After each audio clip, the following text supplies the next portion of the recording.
عنوان کیا ہے؟ بالغ لڑکی کی اجازت کے بغیر نکاح نہیں ہو سکتا۔ اس عنوان کا مطلب یہ ہے کہ بچیوں اور لڑکیوں کی دو قسمیں ہیں، ایک بالغ اور ایک نابالغ۔ بالغ لڑکی کے نکاح کا مسئلہ الگ ہے اور نابالغ چھوٹی بچی کے نکاح کا مسئلہ الگ ہے۔ بالغ لڑکی جس کے اوپر نماز فرض ہو چکی ہے، نکاح کے سلسلے میں اس کی اجازت اس سے لازمی اور ضروری ہے۔ اگر وہ اجازت دے تو نکاح منعقد ہوگا، ورنہ منعقد نہیں ہوگا۔ اس لیے آپ لوگ دیکھتے ہوں گے کہ آج کل جتنے بھی نکاح ہوتے ہیں اس میں دو گواہوں کی حاضری اور موجودگی میں دلہن سے، بچی سے اجازت لی جاتی ہے کہ فلاں ابن فلاں کا نکاح اتنے مہر میں فلاں فلاں کی گواہی سے، فلاں کی وکالت اور سرپرستی میں آپ سے کیا گیا، کیا آپ نے قبول کیا؟ بچی اپنے الفاظ میں کہتی ہے ہاں میں نے قبول کیا، پھر دستخط کرتی ہے، اسی کو قبول کہتے ہیں۔ اسی کے بعد نکاح ہوتا ہے۔ اور اگر بچی نابالغ ہے، چھوٹی ہے، تو چھوٹی بچیوں کا بھی نکاح ہو سکتا ہے، لیکن اس میں اس بچی کے ولی یعنی سرپرست اور ذمہ دار کی اجازت ضروری ہے۔ اس بچی کی اجازت کا اعتبار نہیں ہوگا۔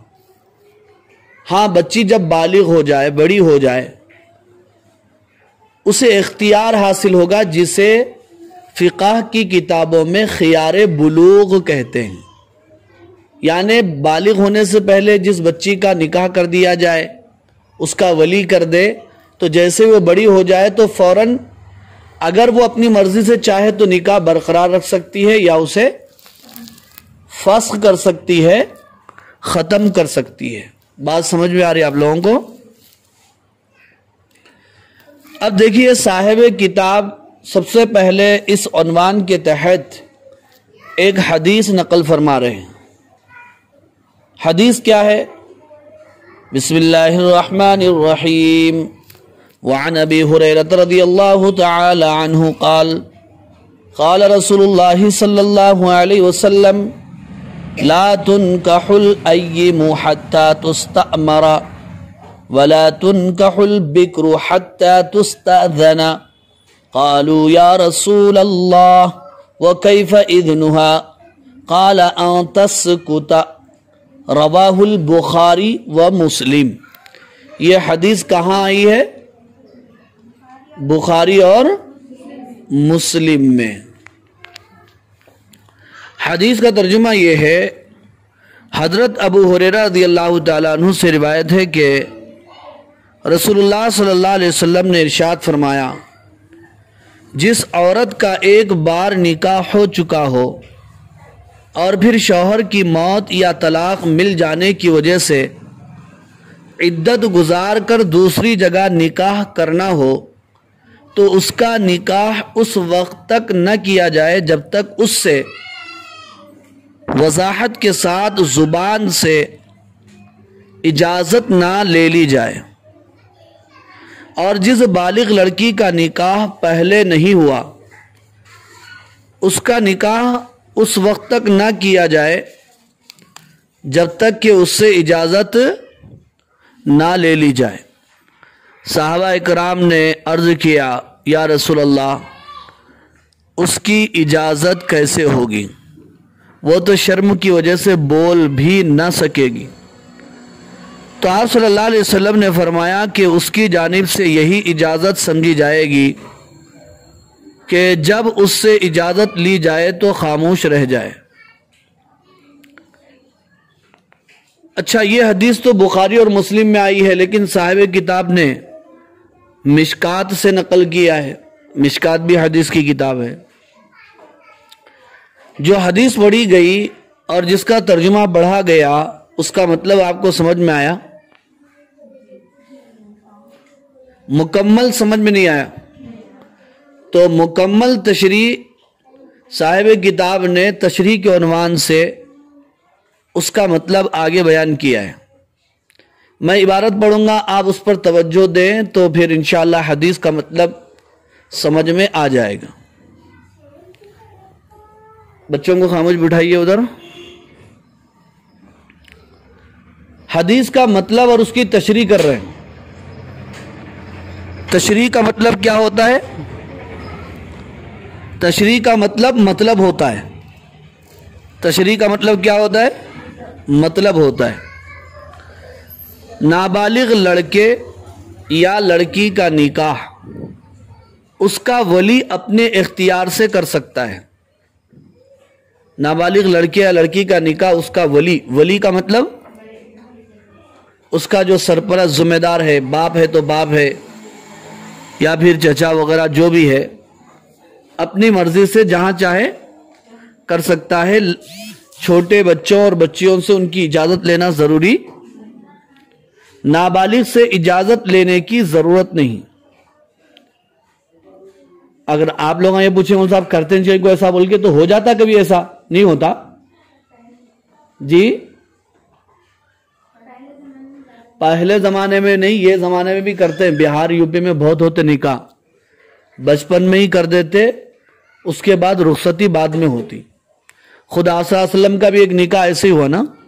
حضرت عائشہ رضی اللہ تعالیٰ عنہ سے 6 سال کی عمر میں شادی ہوئی، 9 سال کی عمر میں رخصتی ہوئی، وداعی ہوئی. نابالغ سے اجازت لینے کی ضرورت نہیں ہے، بلکہ اگر وہ انکار کرے اور ولی نکاح پڑھا دے تب بھی نکاح ہو جائے گا. اور ولی کو شریعت نے یہ اختیار اس لیے دیا ہے کہ بعض اوقات اچھے خاندان میں مناسب رشتہ مل جاتا ہے اور بلوغ کا یعنی بالغ ہونے کا انتظار کرنے میں اس رشتے کے ہاتھ سے نکل جانے کا اندیشہ یعنی ڈر ہوتا ہے. لڑکے اور لڑکی کی بھلائی اور بہتری کے لیے اگر نابالغی میں ان کا نکاح کر دیا جائے جو اصول شریعت کے مطابق ہو تو درست ہے. یہاں تک مطلب سمجھ گئے نا؟ ہاں، اگر لڑکی کا فائدہ ملحوظ نہ ہو بلکہ ولی خواہ وہ باپ ہو یا دادا ہی ہو اپنی ذاتی مصلحت یا دنیاوی منفعت کے لیے نابالغ لڑکے یا لڑکی کا نکاح کر دے تو یہ درست نہیں ہے.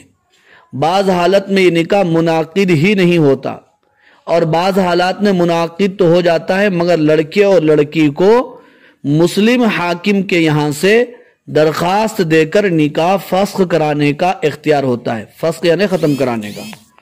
یعنی ولی تو نکاح تو کر سکتا ہے بچے اور بچی کی مصلحت کے لیے، ان کی زندگی اور لائف کے لیے، لیکن اگر کوئی ولی اپنی مصلحت کے لیے کر رہا ہے ایسا نکاح تو ویسا صحیح نہیں ہے. اور اگر کر دیا نکاح تو ہو جائے گا، لیکن بچہ اور بچی بعد میں کیس کر سکتے حاکم کے پاس، یعنی کیس کر سکتے، اس نکاح کو ختم کر سکتے. ابھی میں نے شروع میں کہا نا، بالغ ہوتے ہی ان کو اختیار ہے، چاہے تو قبول کر لے چاہے تو قبول نہ کرے. بات سمجھ میں آ گئی یا اور کچھ اس میں وضاحت ہے؟ کچھ پوچھنا تو نہیں ہے نا؟ اس سلسلے میں عوام و خواص بڑی افراط و تفریط میں مبتلا ہے. عوام و خواص بڑی افراط و تفریط میں مبتلا ہیں. افراط کہتے ہیں زیادتی کو، تفریط کہتے ہیں کمی کو. لوگ اس میں یعنی حدود سے آگے ہیں یا حدود سے پیچھے ہیں، اندر ہیں. کیا ہیں وہ؟ آگے صاحب کتاب نے مصنف علیہ الرحمٰن نے خود بیان فرمایا. بعض لوگوں نے یہ قانون بنا رکھا ہے کہ نابالغ لڑکے یا لڑکی کے نکاح کو ولی کے ایجاب و قبول سے جائز رکھا، تو اب اس جائز کو بدل کر ناجائز قرار دینے والا کون ہے؟ یہ تو دین میں مداخلت ہے. بعض لوگوں نے یہ قانون بنا رکھا ہے کہ نابالغ لڑکے یا لڑکی کے نکاح کو ولی کے ایجاب و قبول سے جائز رکھا، تو اب اس جائز کو بدل کر ناجائز قرار دینے والا کون ہے؟ یہ تو دین میں مداخلت ہے۔ یہ اس کا مطلب سمجھ میں نہیں آیا نا؟ آگے دیکھو بات سمجھ میں آ جائے گی۔ حضور اقدس صلی اللہ علیہ وسلم نے اسے خود اپنے عمل سے جائز قرار دیا، اور حضرت عائشہ رضی اللہ تعالی عنہا سے اس وقت نکاح فرمایا جب ان کی عمر 6 سال کی تھی، گو یعنی رخصتی بعد میں ہوئی۔ اس شرعی جائز کے خلاف قانون بنانا شریعت سے باغی ہونا ہے، یعنی نابالغی میں ولی کے ایجاب و قبول سے نکاح ہو جاتا نا، اب اس کو غلط قرار دینا یہ شریعت سے بغاوت کرنا ہے، شریعت کی خلاف ورزی کرنا ہے۔ ٹھیک ہے نا؟ یہی مطلب ہے جو پچھلی عبارت کا ہے۔ گو نابالغی میں نکاح کر دینا کوئی فرض اور واجب بھی نہیں ہے۔ چھوٹے بچوں کا نکاح کر دینے سے بعض مرتبہ بعد میں بہت سی مشکلات سامنے آ جاتی ہیں، ہوتا بھی ہے ایسا۔ چھوٹے بچوں کا نکاح کر دیا لیکن ان کی پسند بعد میں دوسری ہو گئی تو بڑے مسائل کھڑے ہو جاتے، خاندانوں میں عداوتیں دشمنیاں ہمیشہ کے لیے بڑھ جاتی ہیں۔ اس لیے شریعت نے اجازت تو دی ہے لیکن اس کا استعمال ولیوں کو سوچ سمجھ کر کرنا چاہیے، اس لیے اس میں بھی بہت سی احتیاط کی ضرورت ہے، یعنی نابالغ بچوں کے نکاح کے سلسلے میں بہت سی، اس سلسلے میں مزید توضیح انشاءاللہ ہم آگے بیان کریں گے، یعنی یہ نابالغوں یا بالغوں کے نکاح کے سلسلے میں مزید توضیح یعنی مزید باتیں آئندہ نکاح کے باب میں وہ بیان کرنے والے ہیں۔ اس حدیث کی تشریح کے سلسلے میں بطور تمہید یہ تفصیل زیر قلم آ گئی۔ چونکہ یہ حدیث آئی تھی اس لیے حدیث کے ذیل میں یہ چند باتیں بیان کی گئی، ورنہ اور بھی باتیں آگے بیان کی جائیں گی۔ اس حدیث میں ایک اور دو باتیں بھی سمجھنے کی ہیں، وہ دو باتیں آگے صاحب کتاب خود بیان فرما رہے ہیں۔ پہلی بات تو کیا ہے دیکھیے آپ، کنواری سے جب باپ نکاح کی اجازت لے تو اس کی خاموشی ہی اجازت ہوگی۔ عورتوں کی 2 قسمیں حدیث میں بیان کی گئی ہیں، ایک کنواری ہے اور ایک سیبہ، جسے عربی میں سیبہ کہتے ہیں۔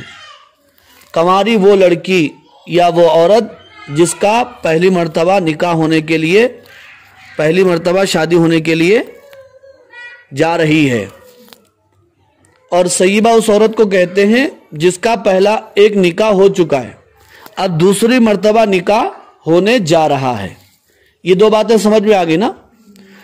تو وہ لڑکی جس کنواری ہے، پہلی مرتبہ جس کی شادی ہو رہی ہے، اگر اس سے اجازت لی جائے تو ایسی صورت میں ظاہر بات ہے اس میں شرم و حیا زیادہ ہوتی ہے، اپنی زبان سے وہ کھل کر بول نہیں سکتی۔ ہاں اگر اس کے انداز سے معلوم ہو جائے کہ وہ اس نکاح سے راضی ہے تو وہ بھی قبول ہونے کے درجے میں ہے، جیسے مثال کے طور پر وہ مسکرا دے یا ہنس دے یا سر ہلا دے تو بھی یہ اجازت ہے، آپ مجبور نہیں کرنا، نہیں بولو، لکھو زبان سے بولو ہاں میں نے قبول کیا، ایسا رٹانے کی ضرورت نہیں ہے۔ بعض اوقات رو بھی دیتے خوشی میں، بعض جنے اتنی خوشی برداشت نہیں ہوتی، آنکھوں سے کیا ہو جاتے ہیں، دیکھیں آپ لوگ بعض لوگوں کو دیکھیں خوشی میں روتے ہوئے، میں دیکھا بعض لوگوں خوشی میں بھی رو دیتے، آنکھوں میں سے آنسو نکل جاتے۔ تو ایسا بھی اگر کوئی بچی کا انداز ہے، کنواری ہے، تو اس کو بھی اجازت سمجھا جائے گا۔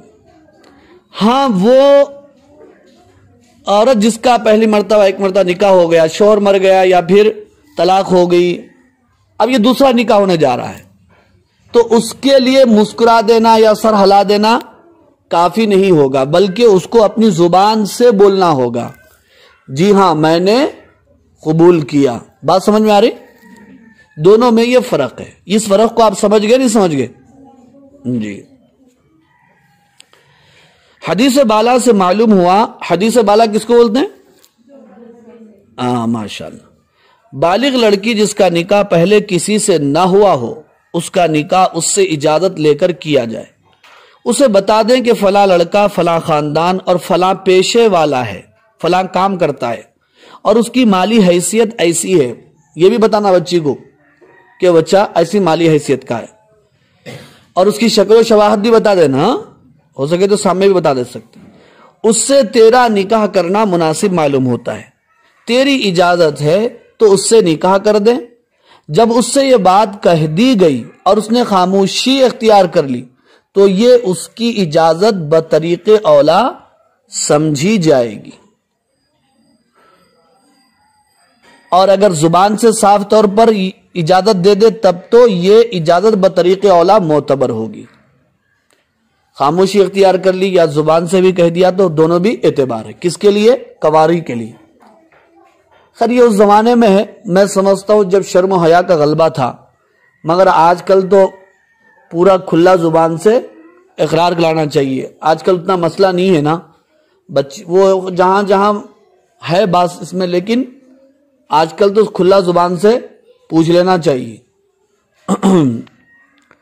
اور اگر اس نے انکار کر دیا تو اس کا نکاح کر دینا درست نہیں. اب انکار کر دیا میں نہیں کرنا چاہتی تو ظاہر بات ہے آپ کیسا کر سکتے نکاح منعقد ہو سکتا زبردستی.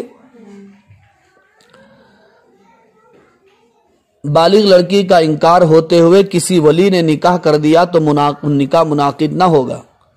بعض لوگوں پر ایسی جہالت سوار ہوتی ہے، بالغ لڑکی کے انکار کے باوجود اپنا وعدہ نبھانے کے لیے اس کا نکاح کر دیتے ہیں اور لڑکی کو مار کوٹ کر گھر سے ڈھکیل کر نام نہاد شوہر کے ساتھ چلتی کر دیتے ہیں. یہ بدترین ظلم ہے اور سخت حرام ہے. ایسا نہیں کرنا چاہیے. چونکہ لڑکی نے اس نکاح کی اجازت نہیں دی، بلکہ خیر بات نے بات آ گئی تو میں تو تجربے کی روشنی میں یہ بات کہہ رہا ہوں. اگر کسی لڑکی نے کسی لڑکے کو پسند کر لیا اور ماں باپ سے وہ کہہ رہی تو تھوڑا بہت سمجھانا چاہیے، تھوڑا بہت سختی کر دینا چاہیے. نہیں مان رہی ہے تو اسی سے نکاح کر دینا چاہیے، ورنہ اس کے سنگین نتائج بعد میں آ سکتے ہیں. اس بے عزتی سے پہلے جو ہے یہ نکاح کر دیا جائے تو بہتر ہے. یہ بدترین ظلم اور سخت حرام ہے. چونکہ لڑکی نے اس نکاح کی اجازت نہیں دی اس لیے نکاح ہی نہیں ہوا. میاں بیوی والے تعلقات بھی زنا ہوں گے. لڑکی اگر رضامند نہیں تھی، انکار کر دیا تھا، اس کے بعد بھی عقد بڑھا دیا گیا تو شادی شدہ زندگی گناہ میں ہوگی. سمجھ گئے بات کو؟ یہ کیا چودراہٹ ہے، یعنی سرداری ہے کہ باپ کی ناک اونچی ہو جائے، لڑکی خواہ زندگی بھر گناہ میں زنا مبتلا رہے. یہ ایسی جہالت بہت بری بلا ہے. آگے کا عنوان دیکھیے. کنواری کا اجازت لینے کے وقت مسکرانا اور رونا بھی اجازت میں شمار ہے. دیکھو میں تو مسکرانا اس کے ساتھ رونا بھی کہہ دیا تھا، وہ صاحب کتاب بھی یہاں لکھ دیے، میں آگے اس کو پڑھا تو نہیں تھا، البتہ اپنی طرف سے کہہ دیا تھا. یہ جو کہا کہ جس بالغ لڑکی کا نکاح پہلے نہ ہوا ہو اس کا ولی جب نکاح کی اجازت لے تو اس کی خاموشی اجازت سمجھی جائے گی. اس کے ساتھ فقہاء نے یہ بھی لکھا ہے اگر وہ ہنس پڑی یا مسکرا کر رہ گئی یا رو پڑی اور انکار نہیں کیا تو یہ بھی اجازت شمار ہوگی، بشرطے کہ یہ ہنسنا اور رونا انکار کے انداز کا نہ ہو بلکہ کس انداز کا ہو؟ خوشی کے انداز کا ہو. رو رہے ہیں، ہنس رہے ہیں، مسکرا رہے ہیں تو یہ ہنسنا رونا یہ ساری چیزیں دو بھی ہوتی نا جی. ایک خوشی سے بھی ہنسنا ہوتا ہے، ایک ناراضگی سے بھی ہنسنا ہوتا ہے. ناراضگی سے بھی مسکرانے کا طریقہ، چہرے کے اتار چڑھاؤ جب الگ ہو جاتے ہیں اور ہنسنے کے اتار چڑھاؤ الگ ہوتے ہیں تو وہ انداز سے اندازہ لگا لینا. یہ ہنسنا رونا مسکرانا رضا کے طور پر ہے یا ناراضگی کے طور پر ہے. اب آگے اور ایک عنوان دیکھیے، زبان سے صاف طور پر لڑکی سے اجازت لینا ضروری ہے،